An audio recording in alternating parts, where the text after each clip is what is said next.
Is being recorded. It is now recording. All right, I am going to, let me just get this thing here. Everything's. I am going to call the Village Finance and Advisory and Enhancement Committee of March 1st to order. Roll call, please. Who we got? Committee member Cutler. Here. Committee member Hillebrand. Here. Committee member Paul Mikowski. I'm kind of Here. doing this backwards. Committee member Henry.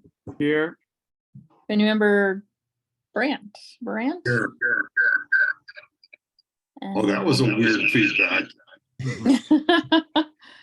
What do we got? President Langfeld? Yes, sounds, John, Yep. like you're out in a valley or a tunnel with the echoing. And that's actually how I hear you guys too. Oh, okay. Delightful. So we're at public comment. This is an opportunity for anyone to address the Finance Advisory and Enhancement Committee. Please observe the time limit of 3 minutes while the Finance Advisory and Enhancement Committee encourages input from residents that may not discuss or act on any issue that is not duly noticed on the agenda. And I don't see anybody else logged in, so I think we're good to go. So we'll do Yep. reports. Committee chairperson's report. I just want to welcome John to the committee. Appreciate it. Your skill set's going to be very valuable to us. That's all I have. Committee members, does anybody have anything they'd like to add? A report? No. All right, number 3, finance director. Bobby, do you have anything you'd like to add at this time? No, I was trying to think of something to say and didn't really have anything. All right. So we'll go to general business. The first is discussion and possible approval of the February 1st, 2023 Finance Advisory and Enhancement Committee minutes. Do I have a motion? I'll make that motion, Michael. All right, do I have a second? I'll second. I have a motion and a second to approve the February 1st minutes. Any discussion? All in favor, say aye. Aye. Oppose, the same. So moved. Number 2, discussion and possible action regarding report on transportation utilities and wheel tax. I will turn this over to Deb. Oh, it's me and I'm trying to pull up the, Oh. Okay, this I'm screen sharing. I don't know what you guys can see. We can Yeah, we- see that it says share device audio on. If you'd like, I can share my screen and, I mean, if you want, and show it, or, Well, because I have it. Now, can you see that? Like Yes. where- Yeah. There it is. Okay. Like I said, I'm not very good at doing this on my phone. All right. So this is kind of what I've put together for us to, approve or make changes to, and then this will go to the village board. So here, our first slide, we just kind of say that it's based on the premise that we should be, treating our transportation systems the same as a public utility like water or electricity, where we charge a user-based fee to help pay for those transportation costs. And then on the next slide, I kind of list out what some of those costs are, the street maintenance, curbs, gutters, that kind of stuff. And then the next slide talks about the different funding options for the transportation systems. So obviously currently we have state aid, tax levy, special assessments we don't really use. We did years ago. And then we kind of have something for sidewalks in the future, but I don't know that that's really considered transportation system. Obviously we do general obligation borrowing. We've looked at wheel taxes, and then a transportation utility is kind of what we're focusing on tonight. But just to recap what we already told, we gave the board a presentation on wheel tax before, so I didn't want to do too much on here. We did, say that it's just an extra fee they get charged when they register their vehicles. The DOT keeps 17 cents. And then, basically we kind of back into it, say that we want to generate this much revenue. So this is how much of a fee we would want. So, if we did a $20 wheel tax, we get about 64,000 in revenue. It is growing in popularity, very much so. But then we did say the con was that it was a regressive tax, and that was kind of a downside of it. Okay. So yeah, the transportation utility is just, everyone benefits, so everyone should pay in. That includes tax exempt properties who don't, pay property taxes in this village. There's different ways to calculate it.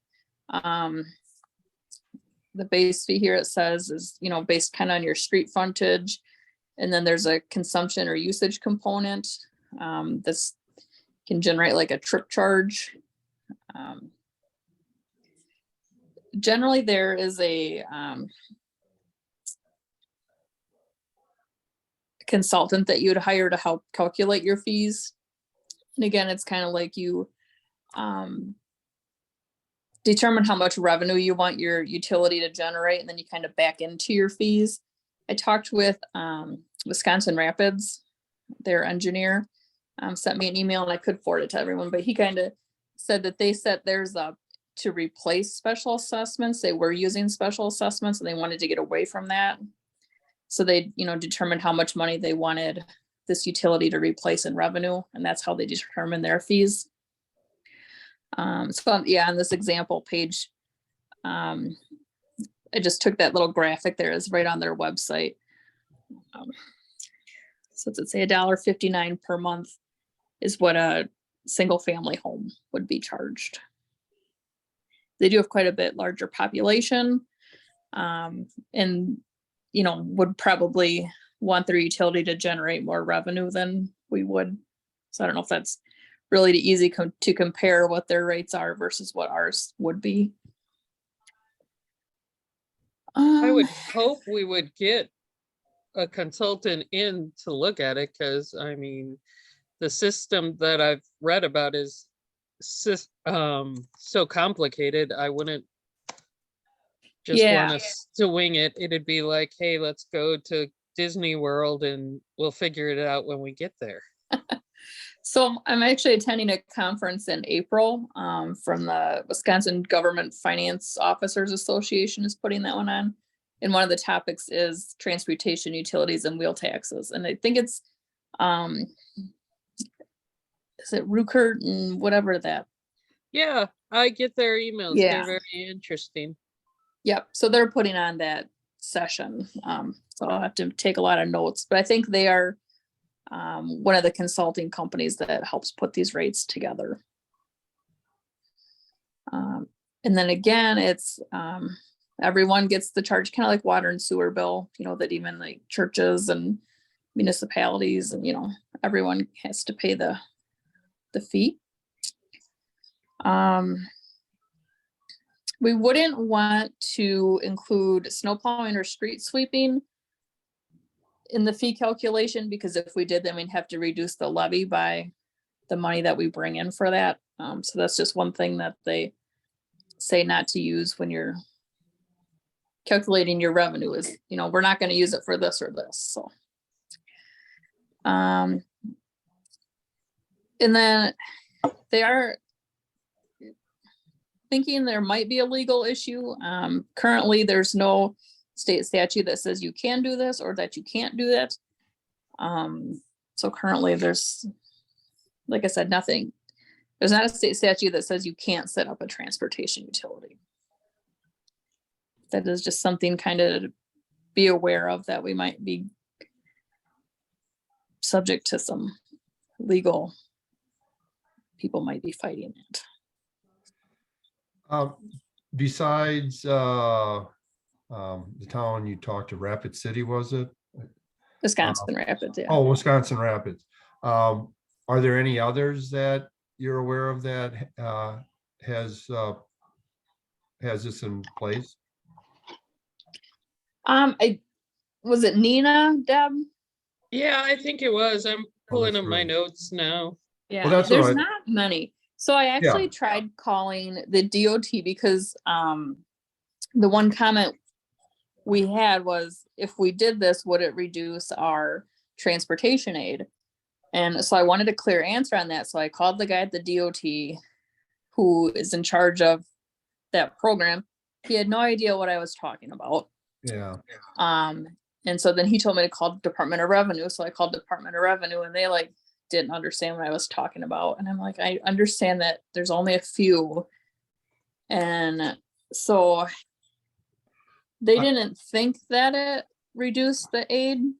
Yeah, because if you look at that, aid is calculated on how much you spend on roads Right. over a 6-year Yes. period. So how we pay for them, I don't know why that would affect it either, but Yeah. So what I was able to determine from talking to the two people at the state, that I don't think it would hurt our GTA. yeah. You did a very nice job on this, and the timing's kind of perfect. If we do this in March and then you go to your training in April, because we're not going to ask the board to make a decision in March, it gives them time to think about it and ask more questions. You coming back with that information on April could be very useful. Yeah. I mean, is there anything that you guys think I should add to this presentation, or any, does it not answer some of the questions? Or I tried not to get too in depth, but Right. still kind of No, provide an outline of. I personally think it's a perfect thing to get people thinking and starting the discussion. I think very nice job. I think it's great. And it's short enough that it's not going to bore people, that we're going to lose people. You're hitting the points on every slide. Okay. Yeah, You Yeah, might that's very wanna, nice. sorry, I was just gonna suggest adding in a line that, the gas tax hasn't been raised in, what is it now, 18 years or something insane? So that's not a place we're going to be finding any money. Well, that transportation aid really has been stagnant, or. Yeah, I figured it out once. It was 1993. If you spent $1 in 2021, it'd now be $1.89 to buy the same dollar. So I would imagine it's even worse now. Jed, were you wanted to say something? It was me, Jay. Oh, I'm sorry. Michael. Okay. Quick question. How last time you put up some links like to that Rukirk and Milky website that talked about transportation aids? Did a lot of people go out and watch that at all or anything? I did a long time ago. Okay, I was just asking because I did last night, and can I just relay a few points that the guy made in this? Sure. One that I found interesting in it was in the 90s and the 2000s, a lot of municipalities set up stormwater utilities to increase their funding. Then, like as Deb was saying, right now there isn't a whole lot of restrictions on transportation utilities. At that time, there wasn't a lot of restrictions on stormwater utilities. The legislature came in 2012 and said, if you are going to start a stormwater utility after this date, the money that you raise from that gets counted in your levy limit, whereas before it wasn't. So if we're looking to use this as a way to not increase our levy limit, the guy was kind of like, if they start legislating that these things count against your levy limit, then setting this up loses that benefit. Yeah, Does that so make sense? I originally had heard about this program. I think it was that same company. They had said, like, if you set it up sooner rather than later, you could probably get grandfathered in. Absolutely. That's what he was Yeah. talking about. He was comparing Yeah. it to how the stormwater utilities function the same way, and after it counted against your levy. So that was just one thing. I mean, it sounded like, kind of him trying to sell it also, like do it sooner than later and use us as a consultant to do it. It sort of was, he's like, Yes. do it Yeah, I now. think it is 'cause- kind of a sales tax to, yeah. Yeah, exactly. But it was just good information to know. And yeah, and he went through a few other examples. I'm just going to give my quick opinion on the wheel tax and this transportation utility. Depending on how much money we want to raise from it, the wheel tax, if we go through the Department of Transportation or whatever it is, the DMV, and they take the $500 in fees a year to do it, okay, they're taking $500 in fees. But if we pay a consultant $10,000 to set this up, that's 20 years of fees from the DMV. It just depends on which route we want to go, or if we want to do them both. But when you compare them, that's really, I'm just viewing it from an expense orientation.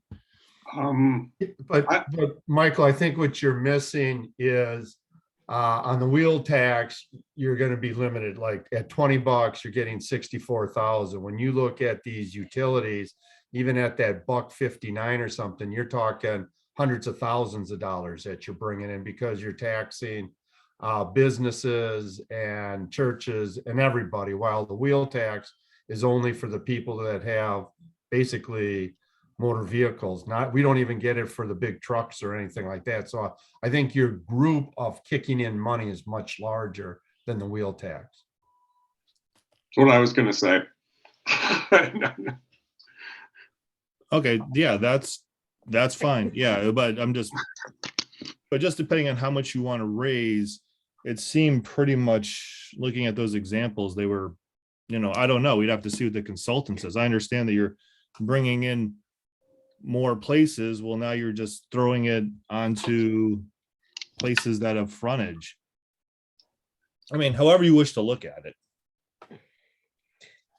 The way I look at getting the consultant, besides it would get set up correctly, which once the plan is put into place, honestly will never need to be resorted, once they help us set up the criteria.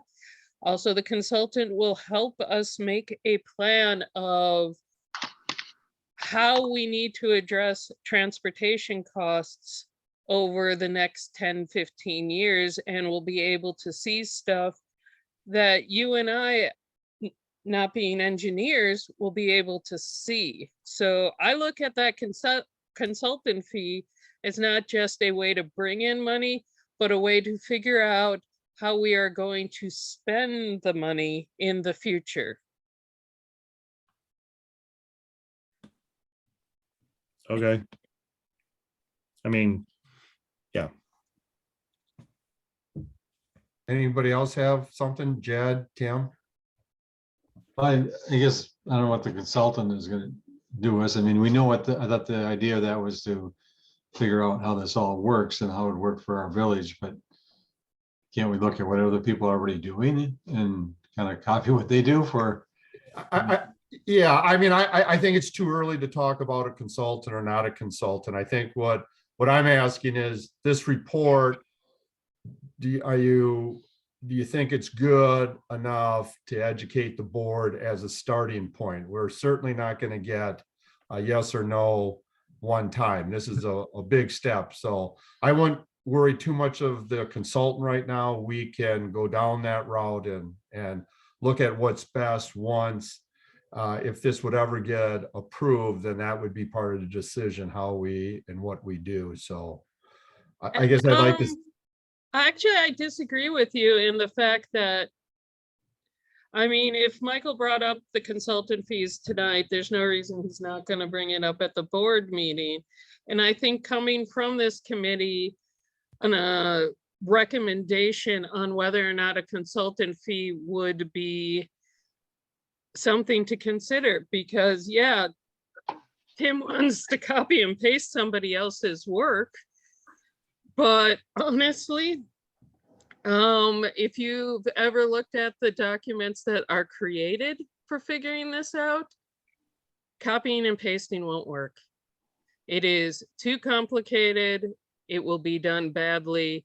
And if we're worried about people coming at us legally by copying and pasting other people's homework, we are making that easier for them to set up. Yeah, I think our purpose is just kind of educating the board on, these are two options we can have to help pay for transportation costs. It's just, I think there's a lot of good That's kinda what work we're here, doing. and it's something that is short enough that it should go to the board. I think it's ready to go. Yeah, I I agree. I think the presentation looks nice. I think it's well put together, that it's easy to understand. And I think that if the board wants more information, they can always kick it back to us. If they're not happy or they have more questions, they'll kick it back to us. Or they'll take their own steps. John? Being relatively new to this, I feel a little bit like I maybe don't know enough of past conversations, but I will go to my prior experience when I was prior to being retired. And in a situation like this, we always hired the expert. What you get out of that is, just what the term says, expertise. Understanding of how other people did it and things like that. Do I think the presentation's ready to go? Yes, I do. I understand it, and I've only read it twice. Do I think that if the board voted on it tomorrow and said, yes, we want to go forward this, what do we need to do? That's a question I don't think we can answer right now. And I don't think we could answer it quickly, because I think that's where you hire people and you say, we want to do this right, and we don't want people to come back to us. One of the first things I heard is frontage. I live on a corner lot. I don't like the Me word too. frontage. Right. But this is not designed to get a action of, yes, we're going to do it. No, we're not going to do it. What this sets out is, this is what these two programs are. Here's kind of how they work. Think about it. Next month, we're going to have it back on the agenda. If you have an interest in it, we can then talk about next steps. Because, none of us know what expert is going to charge us. So throwing 10,000 out there, it could be 20,000. It could be 5,000. We're just guessing. And I don't like to bring things that are guess. If there's an interest in this, it does come back to us, and then we'll get more information. But I don't want to spend hours researching and finding the different experts and getting possible quotes from them. And we do all that, and the board says, no, I have no interest in this. Fair enough. We got to do steps. And I think, to me, the first step is to introduce this, just like we did. I'm trying to think, just like we did with the CDA discussion. We had someone come in, an expert, explain it all to us. We listened, and then the next month, people were able to ask questions, get more information. We talked about it and said, yeah, this is something that sounds like we want to move in on. Now we've got the ordinance written, but a number of us are going up to really get an understanding deep into the woods how this works before we even bring something to the board. So Okay. I'm comfortable with this. And like I say, it's not to say we're not going to have a consultant. It's just right now we're just saying, hey, is there an interest for us to dig deeper? Are you looking for a motion, Jay, to take this forward?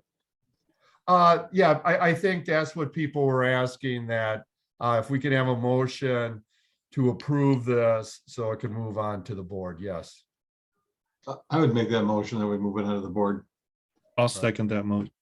All right. I have a motion and a second to approve the transportation utility and wheel tax PowerPoint. Any discussion? All right. All in favor, say aye. Aye. Aye. All opposed, same. So moved. Very good. And Bobby, did you put this together?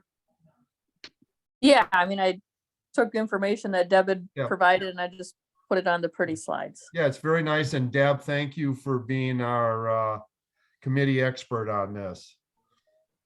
I look forward to being at the meeting where it's brought up. Okay, very good. Thank you. All right, we'll go to number 3, discussion and possible action regarding sewer adjustment policy. This was brought up at the last meeting about how many requests we get to adjust water bills. So we decided that we would let you guys see the policy and the steps that Becky does, so you have an understanding on how the process works. So Yeah. does anybody have any questions on this? And I forgot to include it, but I think I sent an email to everyone about what adjustments we, the board approved in the last couple of years. Oh, yeah, you did. I just think, users, I have 2 meters and that's an option for people. I know there's been some issues in the past with new developments and watering their lawns and accidents, and people leave things go, but I mean, I just think that it creates more work as a letter that the office has to address, and they have to give it to Jerry to verify and come up with letters and come back. And, when we're trying to look at saving time and be more efficient, it just seems a little awkward that we would go through this process and no charges for it. So this is my thought. I've had a lot of time to think about this because this reached the Sustainability Committee a while ago. And so I have a couple questions and observations. The first is, I sat in on the last board meeting just earlier this week, and I heard about drilling new wells and the cost of all of that. And so my first observation is, why would we want to give free water away when it's costing us money to get more water? My second one was, I understand that this comes primarily based on me going through old minutes of people putting in new lawns and new developments. And I kind of look at that and go, that's the cost of buying a new house. Because I could go and I could say, because the way this is written is if it's over your historical average. And I could plant a garden in my backyard and water the freaking hell out of it. And then turned around and say, oh my God, look at my water usage. It was way high. I want something. All I was doing was growing tomatoes. They're growing grass. I don't see a difference. And then I'm going to come from the sustainability point of view of, we're not here to, encourage excessive water use. Well, John, I can speak to that for a real quick. First of all, everyone pays for every drop of water that goes through their meter. Nobody gets a refund on water usage. What they do is they get a refund on the sewer charge. And that's really what the refund is based on. So if they establish a yard, we're actually refunding them the sewer charge because it doesn't go to the sewer plant. And that's what the policy is. But they pay for every drop of water that they put on their yard. Do we know that? Because it could go right into the storm sewer. Well, the storm sewer Is doesn't. different. The storm sewer doesn't go to the water treatment plant, though. It goes to the creek or wherever. That the sewer system then cleans? No. Oh. You're missing, there's 3 parts. There's water system, there's the sewer system, and there's the stormwater. Stormwater is the stuff that comes off of the streets, go into the gutters there. They go into a pond or into the creek eventually. Sewer is the stuff that's internal that ends up going to the sewer plant and being processed. The water system is the water that you use, but the water our system, because it's tied to most of the water is used indoor, it ends up going to the sewer plant. When you water your garden or you water your grass or you fill, make a hockey rink, whatever, that water does not end up in the sewer system. So the adjustment, as Michael said, it's not an adjustment to the amount of water that you're being charged. It's the adjustment of the amount of money you're paying to the sewer part of your bill. That's where the adjustments come in. However, as I mentioned in previous meetings where, okay, it's now, we all have sump pumps. Are those going into our sewers? Well, they should not. They should be pumped to the outside and go onto your grass to get absorbed by your ground and not end up anywhere. Now, I have seen where they end up going into the stormwater system. Mm-hmm. But that's I'm not going to say it doesn't happen. It's not supposed to happen.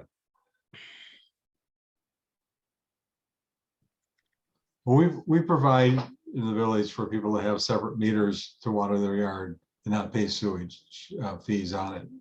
I think that's the avenue. And when we're taking the information from people, we're processing it. It's another step that everybody has to go through, that when we look at time management and what we're doing, when there's other ways around it, I guess I don't see why we're giving the credit. And Tim, just so everybody knows, this probably came to the board, Michael, help me out, when Cameron kind of challenged it probably 6 months ago. And Yeah, it wasn't that long ago. Yeah, it was reapproved. Now, I agree with you, Tim. I don't have a problem with charging an administrative cost. If someone does an appeal, there's a cost to it. You know, I could easily see that they have to pay 20, 30 bucks to do an appeal. I could go along with that. I think and this is not where you can do it.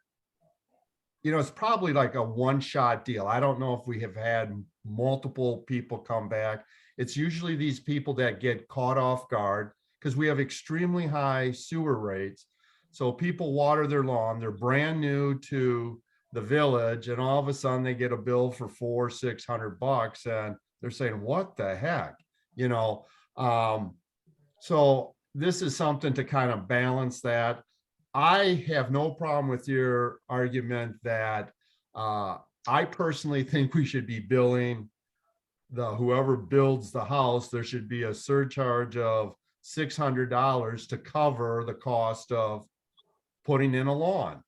You know, I mean, they throw it on to person who built the house, and then they end up getting this and having to appeal. But I do believe there's a fairness to this part of it, and I don't think we're encouraging excessive use. I think people are caught off guard. At least if you look at most of them, they're in the new developments.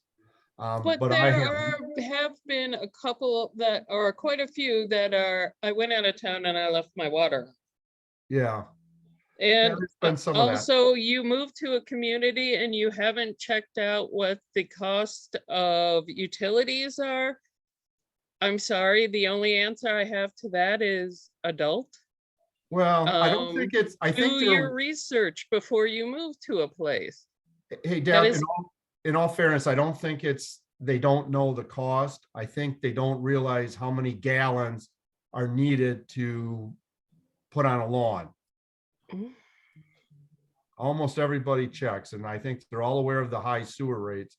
I guess they're just not putting the two together. But I have no problem if we want to put in a user fee. But like I say, we can put a recommendation. I can just tell you the board just went over this, and we did a lot of research, and there's communities that do it different. The one that Cameron was talking about is Eau Claire. They basically take what your rate is during winter. That's all you pay for sewer. And in the summer and everything, you could do whatever you want with water, and that's just what you end up paying. You don't get charged any sewer costs, just water costs. That's how Eau Claire does it. Well, Jay, you do get charged the sewer cost. It's just you get charged the maximum of what you used in the winter. Right, on Yeah, average. there's a cap. Yeah, like you said, you Yeah, no, don't but get what I'm saying charged. is they don't have these large bills because there isn't that, their system. If these people were in Eau Claire, they wouldn't be getting these bills for $400-600. Right. Yeah, that's all I'm saying. How Yeah, they, yeah. and we looked at that model. How about we look at, just as a suggestion, it's kind of a middle ground, that how much time does it take Becky and Jerry to do one of these? I don't know. Okay. I don't know either. We'd have to ask. Bobby could probably Because, ask Becky. and Yeah, I would Jerry, I love don't to know how much time, and then I the, mean, I think Becky just has a form letter that she sends them or gives them a call. right, but she Um, still has to do the research and all that. I'm just thinking that a $30 fee Oh. is really cheap. If people want this waiver, fine, then pay for the time it costs for Becky and Jerry to do all the research that is necessary. So that if they're not paying the sewer fee, they're still paying for the time it takes the village to figure this out. like I say, I can support that, but I don't want to just guess at $30. I think we actually have. to- Yeah, I'm just guessing, yeah, like $30 sounds way low for figuring all this out. I think they're probably pretty proficient at it. It seems like they can do it. They've done enough and they know how they're going. Becky's pretty competent with the water I'm- system. I know that Uh, Why don't Bobby and I will check with staff and we'll give you, we'll come back next month and tell you how much time they put in and what it mhm. would cost for their hourly rate and stuff. Yeah, that's all I'm asking, because it's very surprising when you sit down and look at the cost for even something that everyone thinks is simple or not a big deal. An example being, I thought buying oven knobs would be really cheap today. I discovered it would be $200 for 4 of them.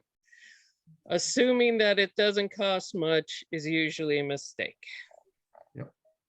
Agreed. Any other comments on this? All right, we'll bring it back next month and we'll have a better idea of what the time commitment is for staff on this. All right, number 4, discussion and possible action regarding segregation of duties comment in the annual audit report. I don't know if everybody saw that. It's the bottom paragraph down there. Segregations. This shows up on our audit. All the audits that I've ever read for the village has had this. And I've always thought that the village should do something to at least try to reduce the risks that we're at. So this year we kind of pushed the auditors a little bit harder on, okay, give us some ideas and stuff. And they actually gave us 2, and it looks like staff is handling one of them.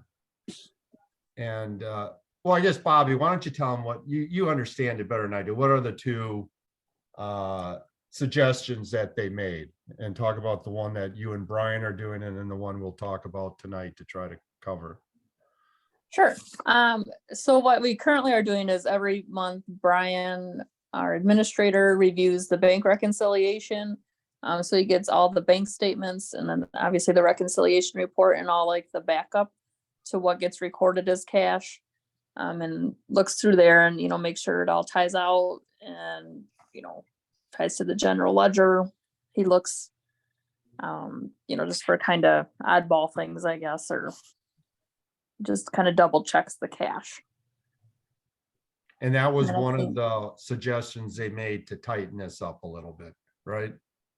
Yep. And then the other thing was accounts payable, to kind of check that there weren't like fraudulent invoices, just making sure that We're following, the process of when an invoice comes in, who approves it, was it a legitimate cost, or, just double checking to make sure there's no funny business going on. So the thought would be one of the members of this committee would stop by the village and check the invoices for a time period. And we hadn't really set, and that's kind of the discussion would be, how many times are we doing it? Are we doing it once a month? How many invoices should we look at? Just trying to get some idea of forming what that person would do. John, any comments? Yes, I have lots of questions. I have tons of questions. My very first question is, when payments come in, does the village office accept cash? We do, yes. Okay, so what is I just have to ask this, and I can only ask it the way an auditor would ask me. Yeah. What are the controls that you have that say when Brian is looking at bank reconciliations that say, these are the cash payments that we booked, we deposited, and then over on the side, these are the payments that were made. So, let's just say I came in and paid my property taxes with cash. Right. There should be something, if I'm the only person that did this in a month, that says, this is the tax bill that got paid, or these are the tax bills that got paid with cash. They total, $45,000, and here's the $45,000 deposit. Because otherwise, I'm kind of wondering what Brian's looking at. Right, there would be nothing in what Brian looks at that separates out what was cash versus check. Cash and Okay. checks get deposited together. Okay, because in my past life, that's where the stealing was occurring at Kohler Company. Yeah. So in our cash receipting program, so Becky does most of our cash receipting, all of it that's cash and checks. We'll accept tax payments. We'll ignore tax payments for a minute. But say like water sewer bills or dog licenses, all that stuff, when she receipts it in, she either picks cash or check. And so then there's a report she runs at the end of, and she's reconciling out her deposit, and it says, this is how much cash there is. This is how much checks total. So there's that. The tax payments are a little different because we receipt them in a different program. Again, I do the tax or the receipting for tax payments. There is a cash and check box. So the report I print out, my batch reports show the cash total and the check total. But again, Brian's not looking those over, but that would be something, Right. Someone from this committee wanted to come in and look at those reports. We could definitely do that. Okay. And I know there's something that I don't know, that would really. Why do we still accept cash? We don't get a lot of cash. I'd say maybe 3 people pay taxes in cash. I mean, I don't know why they do, but we do have, a few cash payments. Dog license is a lot of, small payments. Right. People will I- pay in cash because they understand don't why write a check, why and we we charge would them accept it. money to use a credit card. So they just use cash. Next question is, in a given month, how many invoices are paid? I don't know that off the top of my head. Okay. That's fine. Couple hundred fine. maybe? Okay. I will go with the plus or minus 50% and say anywhere from 50 to 150. And okay. And my next question is, how do payments get released? You know, what makes it so that an invoice that has been sent in is okay to pay? Yeah, so in our software, we have a program, it's called My Viewpoint. So all invoices come in, Central, and Renee is our AP lady, so she scans the invoice and attaches it in this program. She puts in like the vendor name, the amount, the date of the invoice, and she assigns it to an approver, whether it's, you know, a parks invoice, it goes to, you know, Mike Axon. If it's for police, it goes to Tony. It's, you know, Public Works, Okay. Jerry approves it.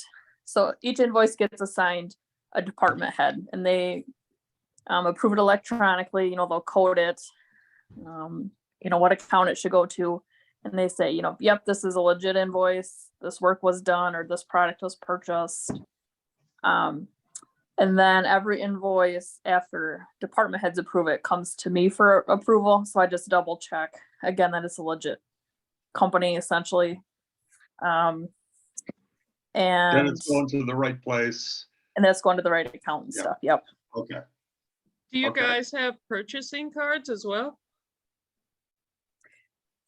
We don't have purchasing cards. Each department head has a credit card. I think all the police officers have a credit card. They're limited on use. You know, if you go to a conference, you pay for your hotel and stuff with it, meals. Signing up for different things online. You know, if I'm paying my annual dues to a membership thing online, I'll use my credit card. Or, And receipts are submitted each month and approved Yep. by someone else before it's paid? yep. So we'll get a credit card statement for each card each month. Yep. And like you said, the receipts are, you know, we're making sure they're legit purchases, that they're not filling up their own car, or they're not shopping on Amazon for personal stuff. And Okay, next question. Is there a difference the way, say, a less than $100 invoice is treated versus one that's greater than? Let's say a 10,000 or let's just say a $10,000 invoice comes in. And it's for something having to do with the police department. Is there anybody besides the chief that would need to also approve that?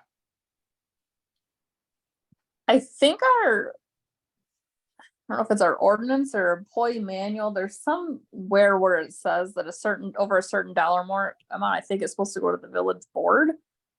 I don't know that we follow that very well. There are some invoices we do take to village board for approval. For example, the pay application for the wells, you know, Okay, but generally our big dollar amount things are budgeted items. I think that's kind of where that policy comes in, is like, it has to be approved if it's over a certain dollar amount. That's not a budgeted thing. So, you know, okay. Mike wouldn't just go out and spend $10,000 on something without getting prior approval if it wasn't budgeted for. Okay, And it might even be 5,000. It might be 5,000. the actual number doesn't, you know, I was just wondering if there was actually like a break that says these can be handled at this level by this level of person. But once you exceed this is considered significant and it has to go beyond. That's all I was asking. Oh, yeah, we do have a policy that says that. Okay. So, I mean,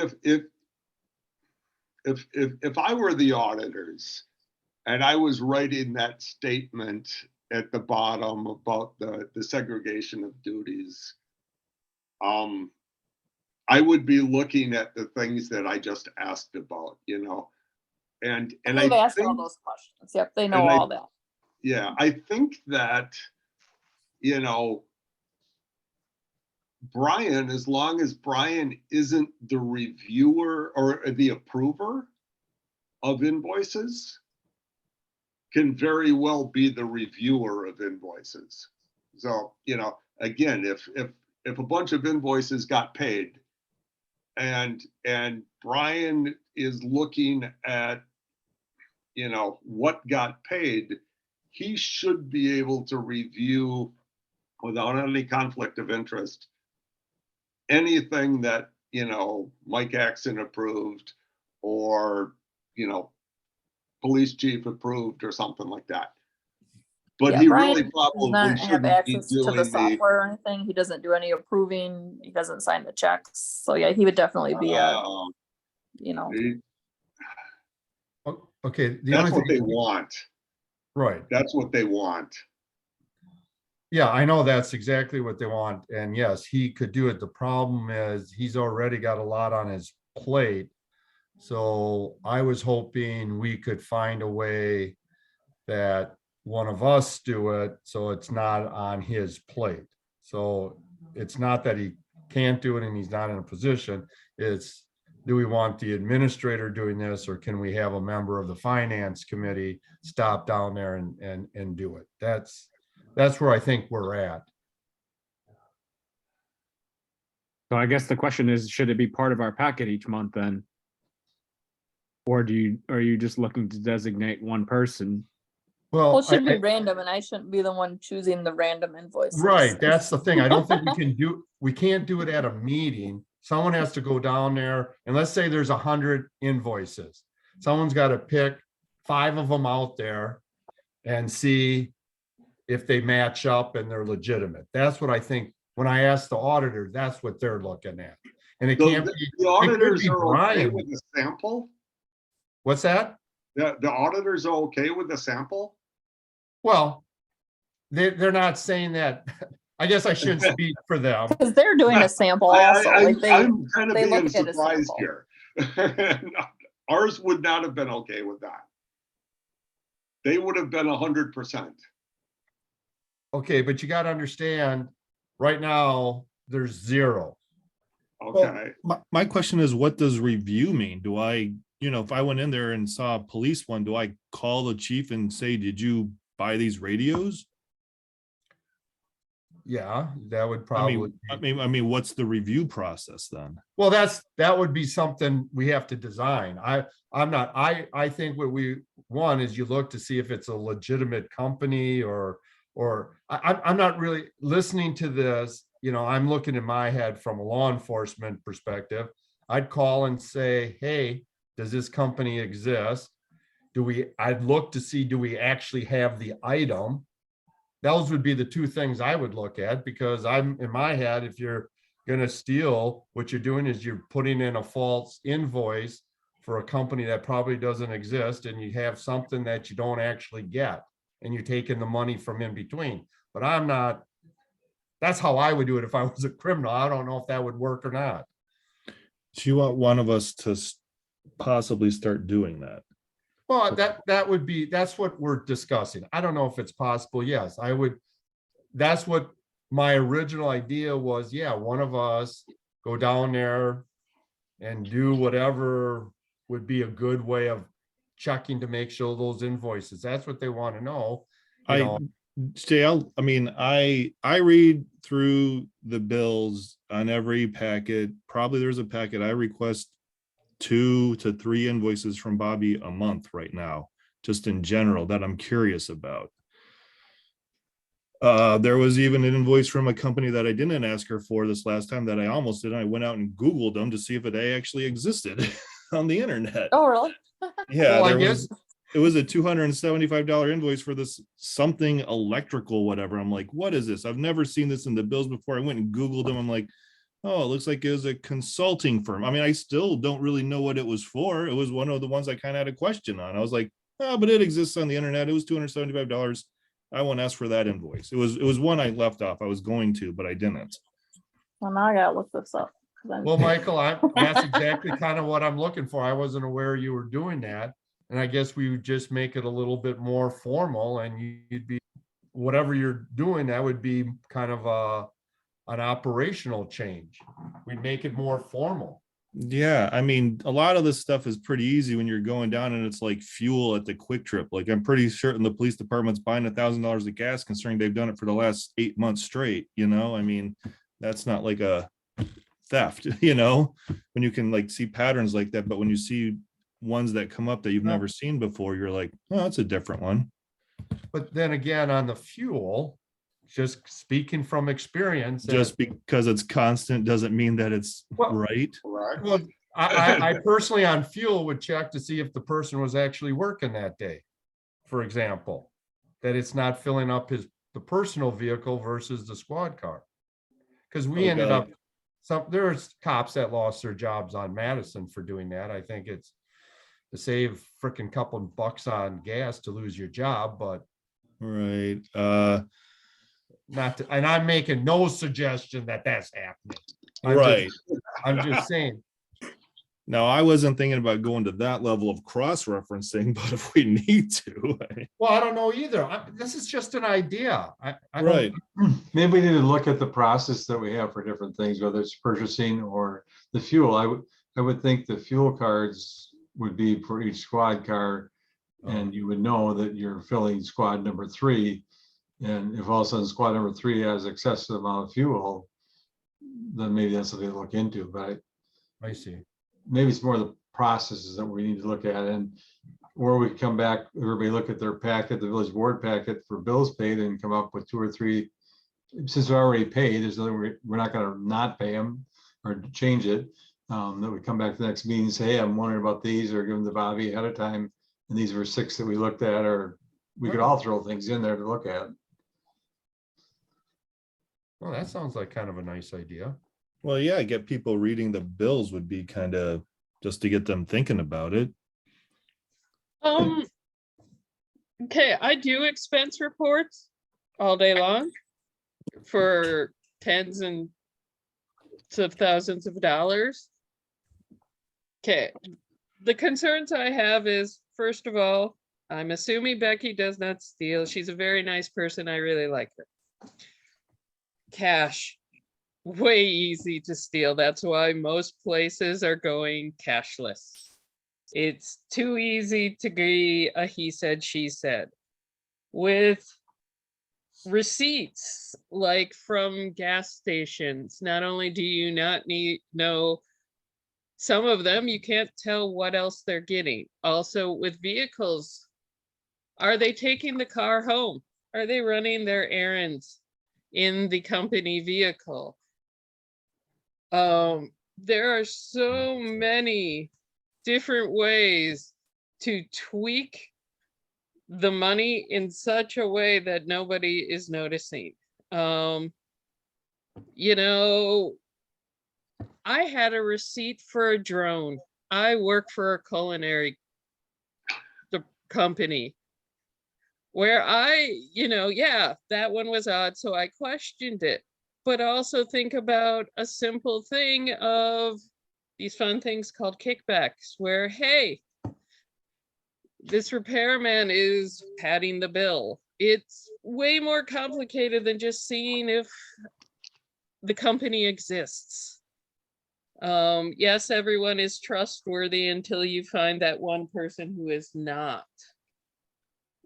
So yeah, a formal thing and not just, looking at the patterns. It needs to look at the receipts and consider how many people need cards or credit cards for this, that, and the other thing, because it's very easy for a slippery slope, or even just a mistake of, well, I have my business card in my Amazon account while I'm buying the latest video game. So yeah, it to me seems like a bigger problem than just checking every once in a while to see what the invoices say. Also, one more It's one of those things where many different eyes can see different things. So, But Deb, Yes. we're a volunteer committee and you're talking about forensic accounting, and I don't know if there's too many people that do that. We have to go on the basis that obviously there's reviews listening to this. Department heads are looking at these.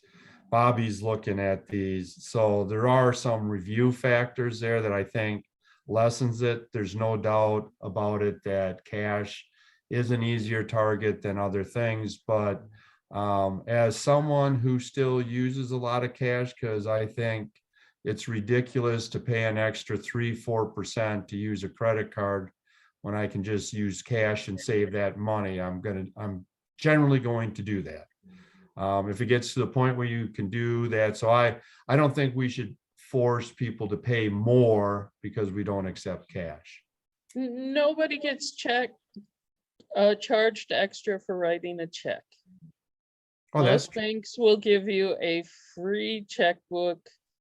no, I'm just saying, you were saying credit versus cash, so. Right, because I'm- most people have forgotten that checks exist.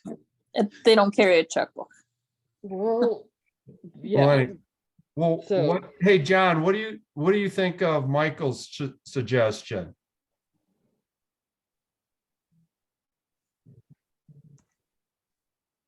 John? I'm thinking of what my response is. I'm trying to go from a company with 1,000 people down to a very much smaller group. And I'm thinking that, if you reviewed, I mean, number one, my biggest concern would not be money going out. It would be money coming in. That's actually where I see the biggest risk. Because money going out, I think, it's much harder to get fake invoices than one would think. First of all. And second of all, the only thing I would try to change is the person who ordered it can't be the person who approves the payment. You have to prove that what was ordered was received or the service that you requested was completed.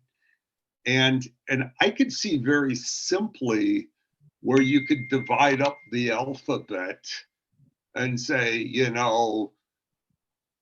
J reviews A through D every month. John reviews, E through K or however it is, and just say, show, before it gets paid, show proof of receipt. That's it. And then we could very easily do the, this is a fine invoice to pay.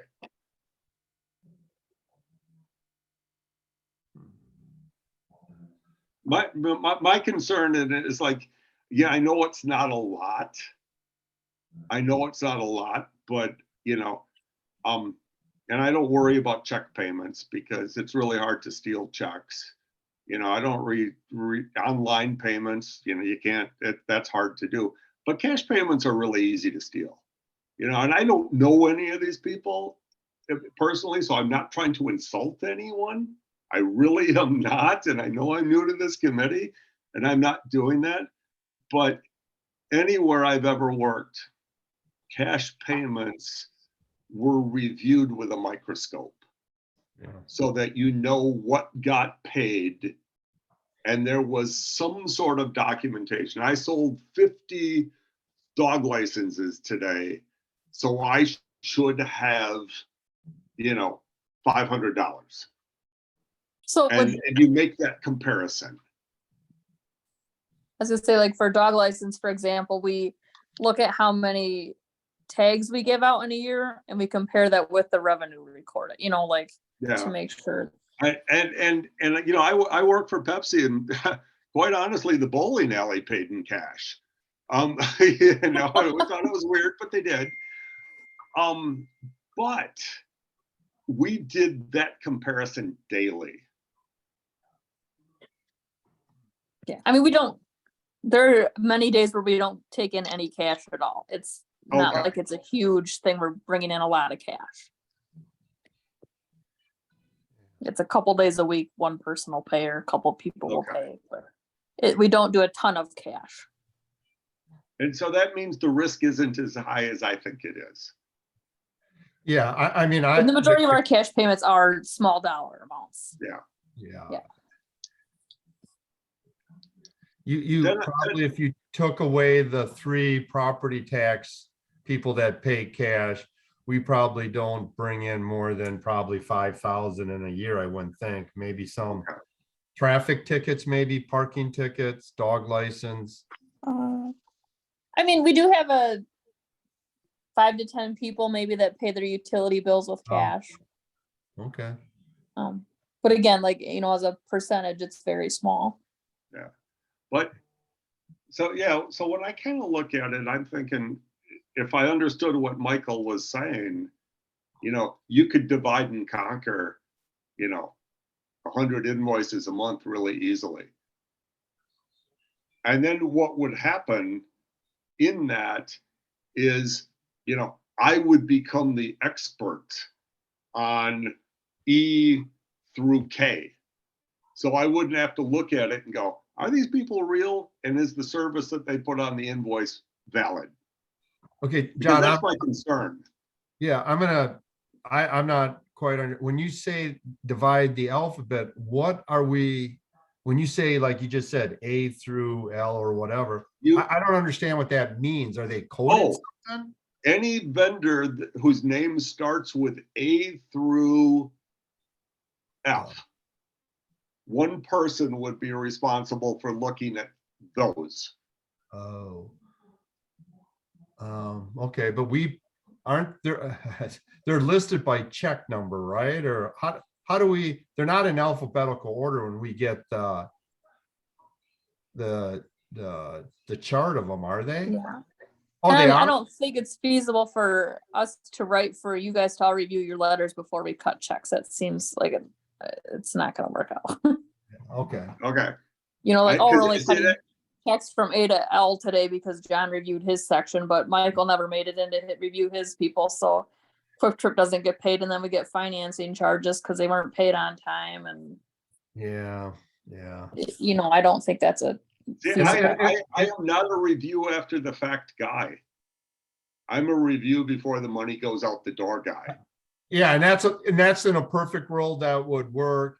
But again, that's kind of a commitment. I was just thinking of more spot checking in the sense that sometimes by doing spot checking, it also, there's a deterrent because they don't know if theirs is going to be pulled or not. I mean, that's just kind of a thing that we've used before. You don't look at everything, you just, and that's when I was audited by the feds. That's what they did on my grants. They didn't look at any invoice.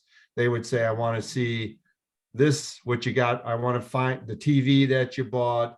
I want to see that they paid this person, the salary that you know, they just grabbed some out and then went and we had approved that that was a valid. They didn't make us do every one of them. Can So we that's- take Mike, can we take Michael up on his offer to Yeah, do it for a month and then bring it back next month and see what he's learned and have everybody else a chance to kind of think about this, and then we just Okay. kind of keep it on the agenda rather than Sure, trying to that's a solve it fair all thing. tonight. yeah, we're kind of going in circles. Thanks, Jed. All Okay, right, So what would you like me to bring back? Would you want me like in the next, well, by our next meeting? I I'll was either gonna do it say, on, just see what you can find, see how hard it is, see how many you can audit. Just give us a report next month of what you found and what your experience was, and if you have some suggestions. right. Yeah, I could do it on the March Village Board packet because our meeting wouldn't be for a week after that. I could look at that packet and then that next week throw 8 invoices or 10 invoices to Bobby and just see like what I find. If you want something like that, and then we could submit that into the packet then. to show you what the invoices actually look like if you want to see them. Okay. Yeah, do whatever you think would work for us to get a better understanding on what you're doing and how it works. And Bobby, I guess the same thing, think about it. And just see, again, I don't want all of us having a full-time job of checking invoices. But I just thought it would be good to have something to help with it. All right, well, that sounds good. Let's all just kind of think about it. There's a lot of good information shared. We'll put it back on next month's agenda to talk about. All right, future agenda items. Anything that people want put on the next month's agenda? Would the information for the sewers be on next month's agenda? Moved. Yeah, I have that down already. We'll bring that back next month. Oh, yeah, yep. Yeah, no, things that we haven't done tonight, there'd be, Would Anything new we you have want to talk about? a policy on using the state bidding for vehicles, or is that something we looked at, or? well, we can look at the state. I've checked, at least squads are going that route. I Okay. talked to the chief last night on that. But yeah, we'll look at, and Bobby, do we have a policy on something using state contracts? Not that I'm aware of. Okay. I don't know. So this is what's the topic specifically then? Well, the state gets bids from companies to say, like, I'll just use the squad cars. I'm very familiar with it. So Ford wins the bid. So what they say is, this is what we will sell a squad for. It doesn't matter what Ford company you go to, they've got the state bid, and Ford agreed that, let's say it's $35,000 for a squad. So generally that makes it so you don't have to go out to bid. If you buy it off a state contract, you don't have to go to bid. So we're wondering what Tim is running. Help me if I'm wrong, Tim, Yeah. but he's saying, what is our policy in using the state contract? Because they have it on just about everything you can think of. Right, that's what I was thinking, so that we're making sure we're getting the best deal for our money, I guess. I think we historically have purchased things on state contract. I know, like when Jerry purchases pickup trucks, we get that. But yeah, we can definitely look and see if we have a policy for sure, or if that's just kind of what we've been doing for standard practice without a formal policy. But very good. All right, anything else? Well, thank you. This was a little bit longer than we usually go, but it was good discussion. So thank you, everybody, and have a good evening. Do I have a motion for adjournment? Motion to adjourn. I'll Second. second. All right, I have Tim with the motion, John seconding. All in favor, say aye. Aye. Aye. All opposed, same. Have a great week, everybody. You too. Thanks, guys. Yep. See ya. See ya.